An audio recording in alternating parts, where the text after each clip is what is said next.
Hello everyone, thanks for tuning into today's second video, doing JMA Friday for today's second video. So as always on Friday we're having a look at the weather for the month ahead, and I shall get on with that for you in a moment. Just say that first, a video release today was our 6 AM UK weather forecast, got a 10 to 14 day later on this afternoon as well. And then we have also got the EC46 there for the UK and Ireland coming up this evening. Reason being that tomorrow, it will not be released on a Saturday morning, but tomorrow we've got the second and final spring 2024 season weather roundup. So, it's a case of juggling all of the videos and updates at the moment. So, busy old day at GavsWeatherVids day. Maybe we can be live at 10:30 with the pub run. So, I shall see you a little bit later on for that one. Please like, share, and subscribe on all today's videos and content. Thank you so much, everybody, for doing that. Right, okay, let's start off with the 500 millibar height anomaly from the JMA then for week 1. From the Arctic and North Pole view down. So this is the Arctic just here, or North Pole just here. We've got wider Arctic circle around there. And then we've got the middle latitudes through here. So blue is extrapolated to below average height. Excuse me, everybody. Blue is extrapolated to below average heights, which is low pressure. Yellow, orange, and red to above average heights, which is high pressure. As I say, these are broken down into week periods. The first week period will take us from 23rd of February today through to the 1st of March. So the next week is looking unsettled with a trough of below average heights, low pressure extending through the west of Europe, above average heights, high pressure pulled out into the Atlantic, and there's clearly a dip in the jet stream going on as well. So not only unsettled, but also a little bit cooler maybe than we've had recently. Week 2 will be the 1st to the 8th of March, blocking appearing here around Greenland, Iceland in the North Atlantic, a trough of low pressure to our south. You'd think that could bring in some quite cold air from the east, actually, with that. Of course, the most unsettled weather will be with the low pressure to the south if it verifies.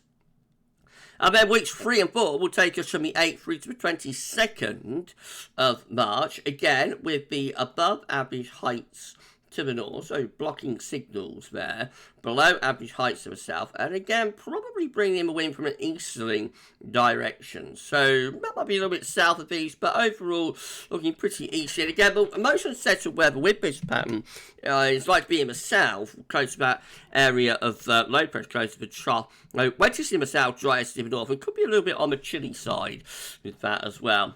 Let's have a look at the tropical and mid-latitude view. So we can't see the Arctic, Greenland, Scandinavia, Iceland, all those areas of the chart up here. But we're in the top right-hand corner of the chart as you're looking at it. So a reminder of the week 1, 500 millibar height anomaly with the trough of low pressure extending through the west of Europe. The temperature anomaly then in the weekend, 23rd of February, 1st of March, is about average. It was slightly above, cooler than we've had in recent weeks, and still pretty unsettled as well, with some above average rainfall going on there.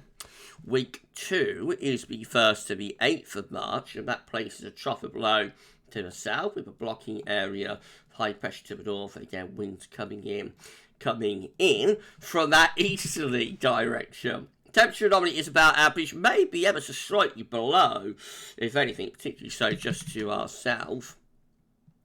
And it's a drier week overall, but still a bit on the wet side down to the south. And I think we might be drying out a little bit there as we go through the first week of March. And then weeks 3 and 4 will be the 8th to 22nd of March with low pressure to the south, but again blocking away to the north and northwest, and again probably bringing a wind from like an easterly direction, if anything. But temperature anomaly remains close to average, maybe slightly above, could be slightly below, not a particularly big deviation either way.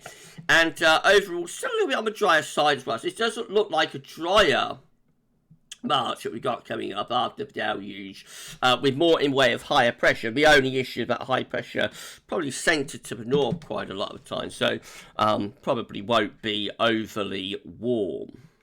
Right, let's have a look at CFS then and see how that's comparing. So again, these are 500 millibar height anometers, and we're breaking down to week periods. The first week period takes from the 23rd to 29th of February, very good agreement between the JMA and CFS for week 1, with a trough of low extending through the west of Europe then, so looking pretty unsettled. Week 2 is going to be the 1st and the 7th of March, so low pressure's out to our west then, high pressure building quite strongly over to the east of the country. Now, this should bring up the wind from more of a southerly direction.